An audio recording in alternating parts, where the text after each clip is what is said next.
नमस्कार। प्रस्तुत है आज का चिंतन।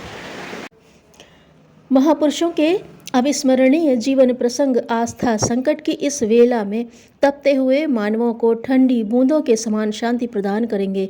आज व्यक्ति के पास महापुरुषों के सत्संग के लिए समय नहीं है। सामान्य जनता की आत्मिक प्रगति की ओर अग्रसर करने वाले ज्ञान तथा व्यक्तित्व को ऊंचा उठाने का एकमात्र उपाय महापुरुषों के संस्मरणों का स्वाध्याय ही माना जा सकता है। छोटे छोटे संस्मरण भी प्रेरणा दे जाते हैं तथा उनको हृदयंगम करने में भी कोई कठिनाई नहीं आती। इसी बात को ध्यान में रखते हुए यहाँ कई महापुरुषों के जीवन प्रसंगों की संक्षिप्त चर्चा की जाएगी, क्योंकि भगवान परशुराम, महावीर स्वामी, हनुमत तथा शंकराचार्य आदि की जयंतियाँ भी हैं। श्री परशुराम। वैशाख सुदी 3 अक्षय तृतीया को परशुराम जी की जन्म जयंती मनाई जाती है। इन्हें भगवान का अवतार माना जाता है और वे शरीर समेत अमर हैं, ऐसा कहा जाता है। कोंकण और केरल में उनकी पूजा अधिक होती है। समुद्र तट पर कितने ही उनके मंदिर बने हैं और वहाँ कितने ही मेले भी इसी पर्व पर लगते हैं। सज्जनता और दुष्टता की अति कहीं भी नहीं होनी चाहिए।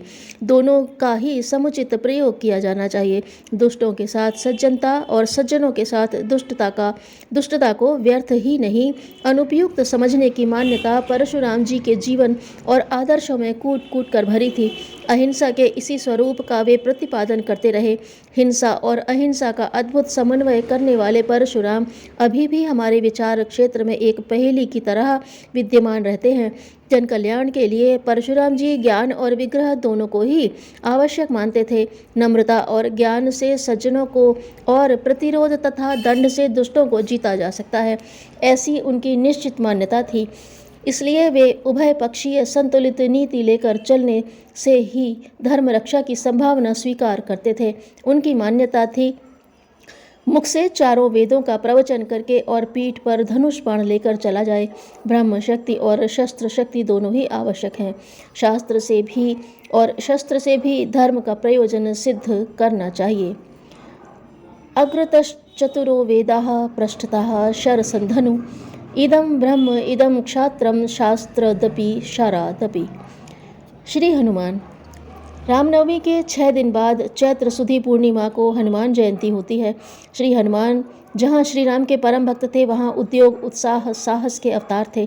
रामायण के संपूर्ण प्रसंग में हनुमान महान योद्धा, कर्मठ, साहसी व्यक्ति के रूप में परिलक्षित होते हैं। श्री राम का दर्शन होने के पश्चात श्री हनुमान ने राम काज के लिए कभी भी तनिक सा प्रमाद नहीं किया।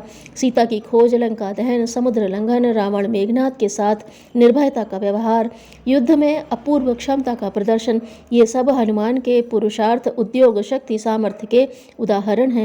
भय, आलस्य, चिंता, क्षोभ जैसी कोई भी बात श्री हनुमान के साहसी असामान्य घटनाओं से भरे जीवन में नहीं मिलती। धर्म पक्ष का समर्थन करने के लिए, अन्यायी से लड़ने के लिए अपने जीवन को उत्सर्ग कर उन्होंने जनसाधारण के सामने अपना उज्ज्वल उदाहरण रखा। इसी से वे वानर होते हुए भी देवता माने गए और भारत भर में बड़ी श्रद्धा के साथ उनकी पूजा होती है। श्री शंकराचार्य। एक दिन वे प्रातःकाल नदी में स्नान कर लौट रहे थे कि सहसा एक चांडाल से छू गए।